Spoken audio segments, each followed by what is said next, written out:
பேங்க்ல லோன் வாங்குறதுனால நமக்கு அப்ரிசியேஷன் தான்.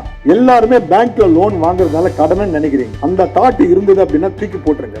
ஏன் ரீசன் அப்படின்னா பேங்க்ல லோன் வாங்கி ப்ராப்பர்ட்டி மேல இன்வெஸ்ட்மெண்ட் பண்றோம், நம்ம கடன் கொடுக்கல. கரெக்டா? எக்ஸாம்பிள், ஒரு 20 லட்சம் ரூபாய்க்கு பிளாட் வாங்குறோம். ரெட்டில்ஸ்ல ஒரு 1000 ஸ்கொயர் ஃபீட் இன்வெஸ்ட்மெண்ட் பண்றோம். அந்த பிளாட்டோட விலை வந்து 25 லட்சம். 5 லட்சம் நம்ம கையில இருந்து போடுறோம். 20 லட்சம் பேங்க் லோன் கொடுக்கறாங்க. கரெக்டா? அப்போ 1x = 10x. 10 வருஷத்துல அந்த 25 லட்சம் எவ்வளவு ஆகும்? 2.5 கோடி ஆகுமாகாதா? அப்போ உங்க கையில இருந்து போன பணம் எவ்வளவு? 25 லட்சம் பிளஸ் அதுக்கு இன்ட்ரெஸ்ட் ஒரு 12 லட்சம். 25 ஒரு 12 37, 40 லட்சமா கூட வச்சுக்கோங்களேன். இல்ல 50 லட்சமா கூட வச்சுக்கோங்க. உன் கையில இருந்து எவ்வளவு போயிருக்கும் காசு? 50 லட்சம் தான் உன் கையில இருந்து வெளியே போயிருக்கும். ஆனா 10 வருஷத்துல ப்ராப்பர்ட்டி ரேட் எவ்வளவு? 2.5 கோடி. அப்ப எவ்வளவு லாபம் நமக்கு? 2 கோடி லாபம்.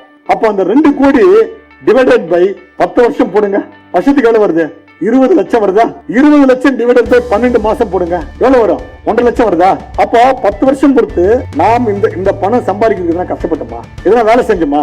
ஒரு சின்ன டிசிஷன், கரெக்டான டிசிஷன் எடுக்கணும். நம்மளுடைய சேவிங்ஸ, நம்மளுடைய பணத்தை வந்து கரெக்டா லோன் கட்டுறோம். கரெக்டா?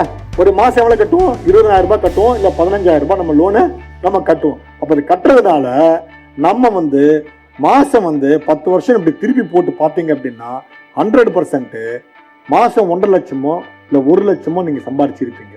அதுக்காக உழைப்பே இல்ல.